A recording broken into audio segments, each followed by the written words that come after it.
Dos. Y qué bueno poder tener una oportunidad adicional de seguir agregando información, que es mi oración y mi intención al grabar estos videos, pueda ayudar al cristiano y pueda ayudar al estudioso del Nuevo Testamento a entender aspectos que regularmente no van a ser explicados en cualquier escenario cotidiano de la iglesia. No porque sean temas profundos o misteriosos, sino que esto es tratar de ordenar algunas ideas y hacer un poquito de investigación más profunda. Es más una clase del Nuevo Testamento, de introducción al Nuevo Testamento, que un discipulado preliminar. Hoy quisiera hablar acerca de algo importante, que es la fecha en la cual nosotros tenemos que tomar por sentado y entender que fueron escritos los evangelios. Y es que nosotros entendemos y sabemos la importancia de darle una fecha correcta a los evangelios, porque una de las cosas que los críticos opositores al Nuevo Testamento y a la Biblia dicen es que los evangelios fueron escritos tarde, muy tardíamente. Entonces pasaron muchos años para que se pudieran llegar a formar y a tener en nuestras manos, y eso entonces le quita cierta credibilidad. Cuando hablábamos de la crítica textual, tema que desarrollé en un par de videos antes, hablábamos de que no tenemos los manuscritos originales, pero qué tan seguro podemos estar de que esos manuscritos que hoy tenemos, copias de copias de copias, son parecidos a ese manuscrito autógrafo, el que se escribió de puño y letra de cada uno de los escritores inspirados por el Espíritu Santo. Pero lo cierto es que los evangelios fueron escritos poco después de la muerte de Jesús, de nuestro Señor Jesús. Pero aún así, su exactitud y autoridad no se fundamentan en la fecha, no se fundamentan en el origen de ese primer documento, sino que su fundamento y su importancia está en que son palabra de Dios divinamente inspirada, como lo dice Pablo en Timoteo, allá en la segunda carta a Timoteo, versículo 16 del capítulo 3. Quiero decir que cuando muchos de los estudiosos hoy en día, los grandes expertos, que son expertos porque estudian ciencia y tienen conocimiento acerca de los datos que quieren también enseñarnos a través de esos grandes doctores y personas que han estudiado el Nuevo Testamento, cuando ellos tratan de fechar los evangelios, hay algunos prejuicios personales que ellos tienen que son los causantes de sus fechas tardías. Ellos son quienes procuran dar fechas tardías. ¿Por qué? La principal razón por la cual ellos dan fechas tardías es porque no aceptan lo sobrenatural, ¿no? Como grandes estudiosos, como académicos, como eruditos de la materia, ellos quieren ser bien científicos y eso les ha traído cierta inclinación liberal. Entonces todos ellos parten de que es imposible los milagros, de que es imposible que Jesús realmente haya hecho profecías que se cumplieron claramente, como cuando Jesús profetizó la destrucción del templo de Jerusalén. Ellos no pueden creer que eso haya sido realmente una profecía, sino que eso, para que Jesús dijera algo que realmente ocurrió, ellos infieren que entonces se escribieron los evangelios después de que eso predicho ocurrió. Es decir, cuando el templo se destruyó en el 70 después de Cristo, ellos infieren que después del 70 entonces, cuando alguien escribió algún evangelio, dijo Jesús predijo esto, para darle credibilidad a Jesús, para enaltecer su nombre. Así como los milagros. Piensan que los milagros están en los Nuevos Testamentos, en los evangelios, que son unos documentos biográficos, porque pasó tanto tiempo en su escritura que se crearon estas leyendas, se exageró la obra de Jesús. Entonces, como ya habían muerto la mayoría de los que escribieron, y de los que vivieron en esa época, se pudo escribir esas cosas y ya nadie podía refutarlo, todo el mundo entendía que era mentira. Ese prejuicio contra lo sobrenatural, ese decir, si yo soy un estudioso, un científico, un erudito de la materia, un investigador de papiros, un investigador de el Nuevo Testamento desde un punto de vista científico, no emocional, no religioso, no puedo creer en sobrenatural. Y esa es la esencia de la voluntad de Dios a través de Jesús, que Él vino a obrar cosas sobrenaturales mostrando su divinidad. Entonces, ¿cómo poder estudiar el Nuevo Testamento? ¿Cómo poder ser objetivo al ver los hechos concretos y tener prejuicio que de antemano ya dice, yo no creo en Jesús como hijo de Dios? Entonces, cuando lo leo, trato de quitarle mitos, quitarle todo aquello que puede parecer que Él se le atribuye divinidad. Rudolf Bultmann, uno de los grandes estudiosos al principio de la Biblia, de esos liberales que comenzaron a hacer comentarios, fue el primero que dijo: nuestra tarea como investigadores es quitar los mitos, quitar la mentira que fue agregada en el tiempo por la iglesia de los documentos originales. Pero eso hablaba más de su prejuicio contra la realidad de la divinidad de Jesús y su acción sobrenatural, que todo aquel que recibe el Espíritu Santo también entiende, confirmado por él, que eso es verdad, porque sabemos que Jesús fue y es Dios encarnado. Entonces parto de allí. La principal razón por la que muchos libros del Nuevo Testamento siguen una fecha tardía es para no ser vistos como locos en medio de un campo donde todo el mundo dice: no puedes decirme que tú crees en lo sobrenatural, porque eso te va a quitar, no sé, algunos puntos de tu coeficiente de inteligencia. Muchos liberales rechazan la posibilidad de los milagros, de las profecías, de forma rotunda. Esa es la razón por la cual lo ponen tarde. Esa es la razón. Ahora bien, nosotros, para ser justos, tenemos que analizar evidencia interna y evidencia externa para llegar a una conclusión cercana. Obviamente no podemos estar 100% seguros porque no estuvimos allí.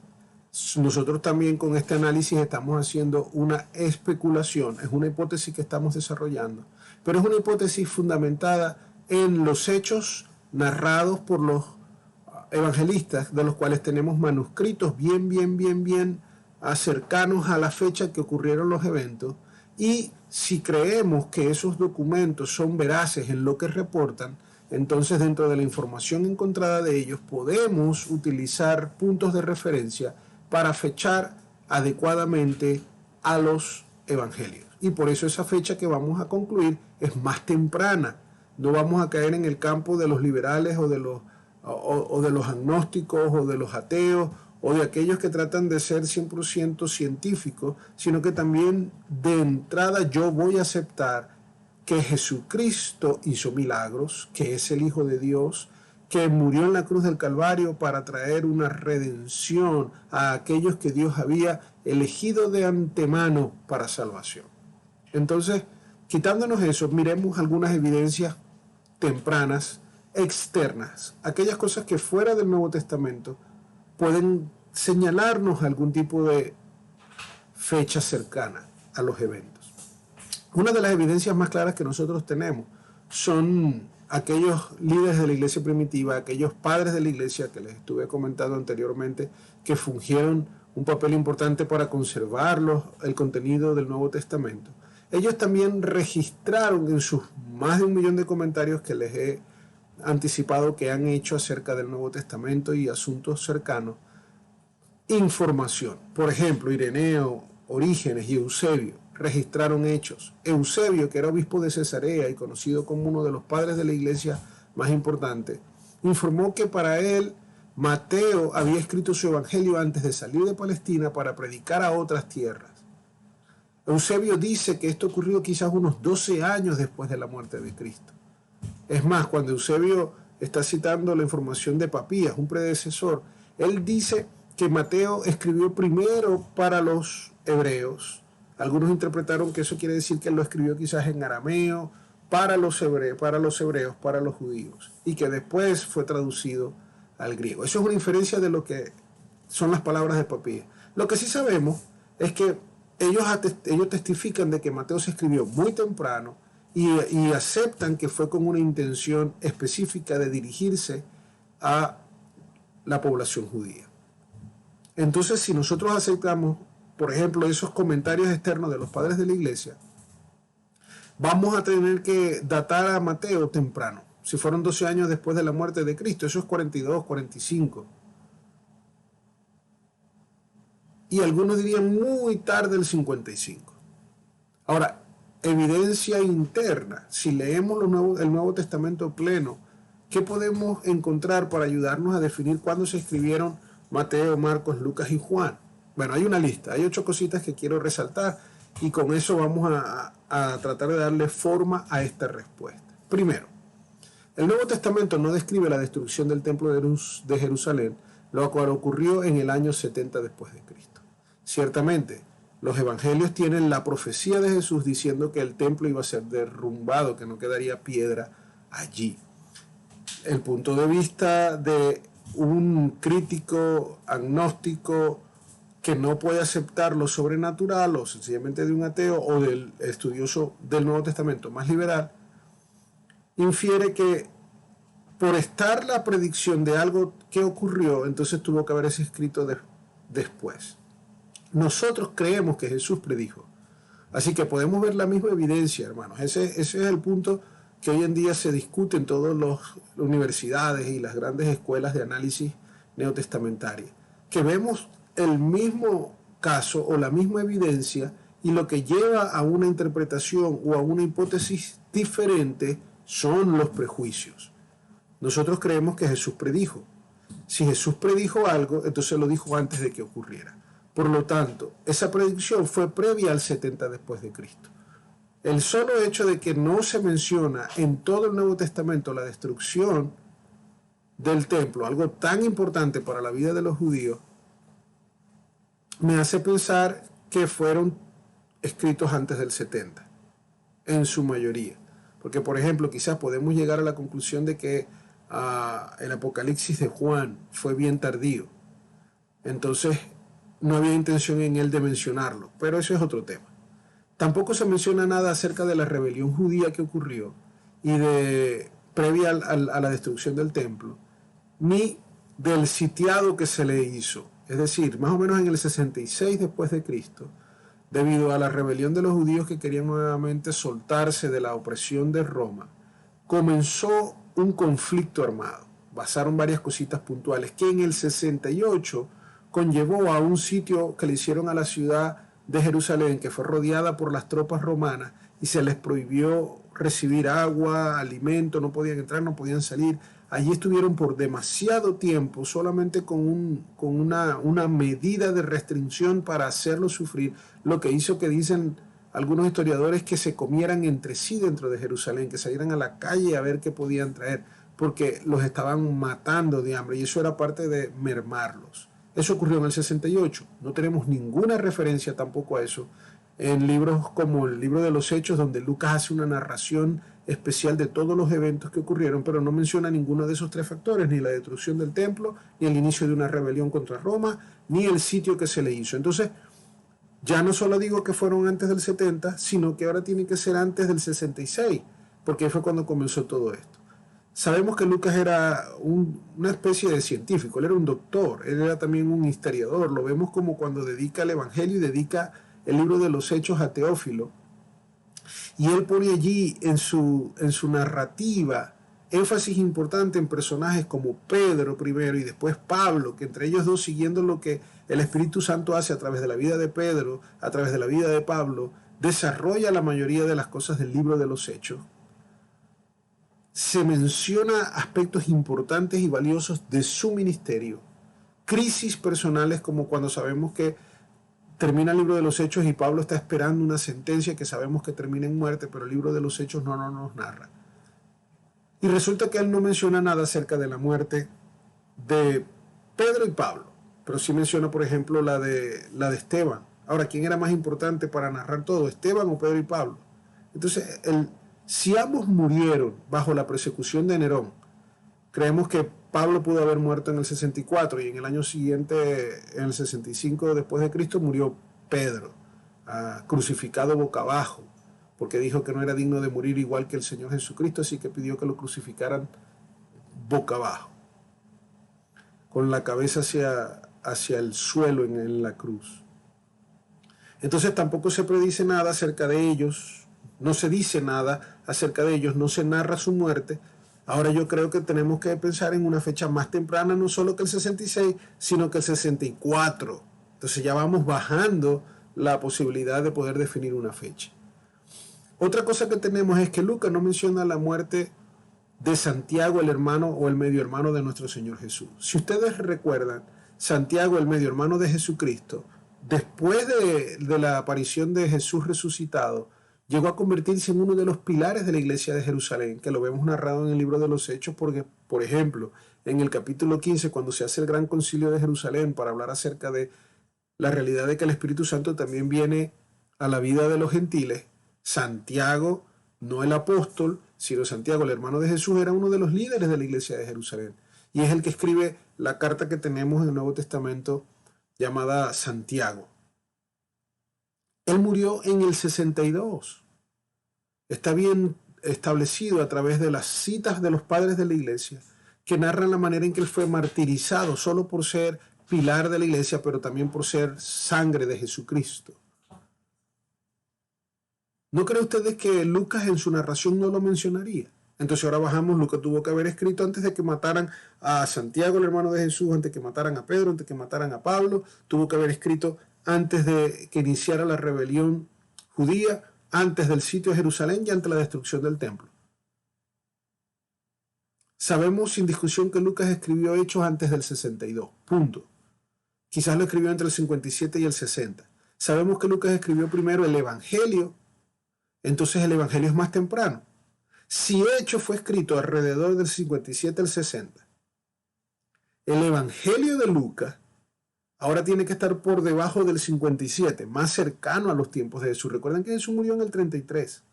Si ya este fuera nuestra mejor reflexión y análisis, y colocaríamos que Lucas fue escrito en el 57, que Hechos fue escrito en el 57 y Lucas fue escrito un día antes, cosa que no fue así porque pasaron días, ya estaríamos hablando de ni siquiera 20 años después de que Jesucristo se fue con la escritura de los evangelios. Pero hay cosas más bonitas que nos van a ayudar a acercarlo más. Pablo en el 63 después de Cristo cita el evangelio de Lucas cuando le escribe a Timoteo, allá en 1 Timoteo 5, 17 y 18. Ya lo vamos a ver ahorita porque les tengo un cuadrito para que puedan ver. Entonces Pablo cita cuando escribe la carta a Timoteo, y recuerden que Pablo escribe las cartas a Timoteo y segunda Timoteo es su última carta antes de ser muerto. Pero ya le está citando a Lucas y le está llamando a Lucas las otras escrituras. Es decir, él ya está dando por sentado que Lucas ya está circulando el evangelio como escritura, lo que quiere decir que tenía tiempo ya en el uso de la iglesia. Pablo hace eco del evangelio de Lucas también cuando le escribe a la carta a los Corintios en el 53. Miren aquí un par de cosas importantes. Si nosotros vamos a mirar qué tan confiables son los evangelios, tenemos que preguntarnos qué cosas podemos ver de fuera de la iglesia. Aquí tenemos a Policarpo, Clemente, Ignacio, cómo cada uno de ellos hacen una descripción segura del contenido. Fueron entregados adecuadamente, fueron escritos verificables, porque todos los tipos de cosas que dice ahí acerca de la geografía, acerca de los datos culturales, los nombres de autoridades, el lenguaje, la descripción, son verificados. Es decir, es un libro que en su narración, el Nuevo Testamento y específicamente ahora estamos hablando de los Evangelios, son verificados en cuanto a su veracidad, son verificados por la arqueología. También vemos que el tiempo se puede explicar como lo estamos analizando ahora. No se dice nada acerca de la destrucción del templo, no se dice nada acerca del sitiado o del inicio de la rebelión y el movimiento armado, no se dice nada de la muerte de Pedro, Pablo y Santiago, hermano de Jesús. Sabemos que Hechos fue escrito en el 57, que Pablo cita a Lucas en el 53, que encontramos aquí descripciones claras de cómo Lucas y Marcos tienen una relación en cuanto a sus escritos, ya lo vamos a ver. Y vemos que también hay testigos de que no había ningún motivo para que los evangelistas murieran, para que ellos cambiaran su vida como lo hicieron por Cristo, porque ellos no estaban buscando ni fama, ni dinero, ni placer. Ellos escribieron y la consecuencia de ser discípulos fueron fatales. Entonces, no hay por qué creer que hay una manipulación. Ahora, en la línea de tiempo que les estaba mostrando, en esa línea de tiempo que les estoy mostrando, nosotros sabemos que Jesús vive desde el 0 al 33. Y ya estábamos en nuestro análisis por acá. Miren, aquí están las citas.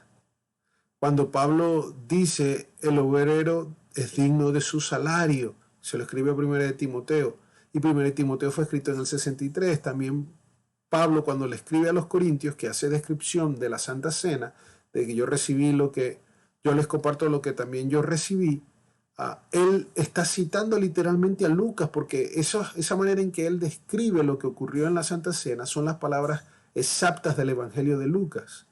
Nosotros sabemos que Lucas, aquí está la cita directa, el obrero merece su salario, y aquí lo dice Lucas en el 10, 6, 7, y Lucas 22, 19 y 20 tiene la descripción clara de lo que Pablo les está citando a los corintios. Entonces, si Pablo está citando a Lucas, quiere decir que ya Lucas se había estado utilizando por la iglesia, y entonces todos los que están leyendo a Pablo, tanto en Timoteo como a los corintios, dicen, sí es cierto, Lucas lo dijo. Y para que ya ellos lo consideraran palabra, tenía que haber hace tiempito que esto ocurrió. Entonces, miren esta línea de tiempo. Creemos que Marcos fue el primero en escribir, y después yo voy a explicarles con detalle por qué. Así que vamos a todavía a no ser tan atrevidos, y voy a decir que Marcos escribió entre el 45 y el 50. Después decimos que Lucas escribió su Evangelio entre el 50 y el 53. Después vemos que Pablo cita a Lucas entre el 53 y 57. Lucas escribe luego Hechos en el 57 al 60. Y por eso después mueren Pedro y Pablo, viene el sitiado a Jerusalén y la destrucción del templo, y por eso no se menciona nada de aquello. Esta hermosa lámina, junto con la anterior que les mostré, la saco de un libro que ha sido una bendición para mi vida. Se llama Cold Case Christianity, que es un caso de investigación desde la perspectiva de un detective homicida profesional aquí en Estados Unidos que se llama J. Warner Wallace, y escribió excepcionalmente y provee algunas imágenes que nos ayudan a hacer descripción del contenido, de cómo podemos examinar, así como lo hizo Lee Strobel, así como lo hizo Josh McDowell, examinar los hechos bíblicos y llegar a la conclusión de que son verdad. ¿Por qué creo que Marcos fue el primero? Marcos fue el primero en escribir porque sabemos que Juan Marcos escribió dirigido por Pedro. Sus narrativas y su descripción de los hechos tienen que ver con lo que vivió el apóstol Pedro. Marcos es el evangelio más corto, y eso tiene implicaciones. Es más lógico creer que Mateo y Lucas agregarían algo a lo que Marcos ya había escrito, porque si Mateo fuera el primero escrito, que es bastante largo, ¿qué sentido tiene que luego venga Marcos y vuelva a escribir un evangelio, pero ahora quitando toda la información que Mateo ya dijo y haciendo algo más sencillo? Mateo y Lucas tratan la resurrección, aclarando la ambigüedad que Marcos ha dejado en sus escritos, es decir, ambos tratan de agregarle a lo que Marcos enseñó. Si Mateo y Lucas existían primero, no habría alguna necesidad de escribir Marcos, ya que todo el contenido entre Mateo y Lucas describe todo lo que Marcos dijo. Nosotros entendemos que Dios tiene un propósito, y entendemos que ese propósito es darnos palabra, y Él utilizó personas naturales, pero dirigidas por el Espíritu Santo para escribir. Dios tiene propósitos, hermanos, y en sus propósitos Él utilizó los evangelios para poder mantener vivo la enseñanza de Jesús. Mi deseo es que nosotros podamos creer que así como algunos tienen un prejuicio, nosotros tenemos que tener una visión correcta, y la visión correcta incluye la espiritualidad y la fe, porque como seres humanos necesitamos tener la fe en nuestro Dios creador. Si tú quieres ser un científico y crees que el utilizar la razón y la lógica te quita el derecho de pensar y ser cristiano, estás equivocado, porque la vida cristiana también es para personas que piensan, pensantes, inteligentísimos, porque tenemos evidencias lógicas que se utilizan para la data de cualquier otro documento en el pasado, que nos hacen pensar que los evangelios son cercanos. Entonces, creemos que los evangelios son cercanos y que por eso podemos confiar en ellos.